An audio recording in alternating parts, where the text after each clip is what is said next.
So Internet of Things for us start from machine to machine, where you have indeed big machines able to give messages, improve operations for industrial companies, but then it goes closer to end customers, and then you go to B2B2C, and then Internet of Things is around that area. So closer to the people, closer to the home, having more and more devices on different technologies and with different ecosystems. So M2M is not exactly the same thing as IoT. IoT actually is a part of M2M. M2M covers everything.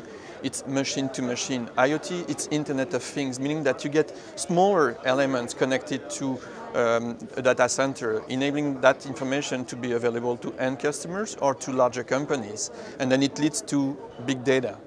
We see today in the healthcare different domain and axes, and I presented that in my presentation. So there was one element about the medical institutions working together. That's one axis we are taking care of. But then we go closer to IoT, which is basically having doctors interacting with patients, or you have patients having access to their own health information or wellness information. So that's where basically the IoT and health goes together. So we have developed a line of business which is specific to health, and alongside to this line of business, enabling us to better understand the challenges that exist in the health sector, we have developed certain capabilities on the connectivity, but also on other applications or layers, enabling to get the health sector becoming connected and closer to the IoT or to the M2M space. We see a lot the connected car. Actually, we have also a line of business which is the smart city. In the smart city, you have connected car, you have smart home and smart utilities, and complementary to that, you have also transportation. But smart car is really one key element.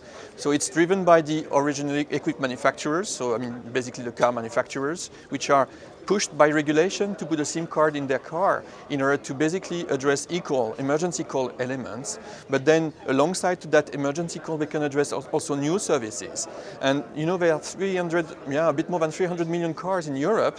So let's imagine how many cars and how many SIMs you're going to get there. So that's indeed one very important area. But it's not only the car manufacturers. You have also the aftermarket, where basically you have people, smaller companies, but very important ones, which are putting devices into the car in order to deliver other services. In one day, they're going to merge and they're going to be one SIM for all those different players, sharing the same infrastructure, but we are not there yet. So it might happen we're going to have several SIMs into the car for our benefits.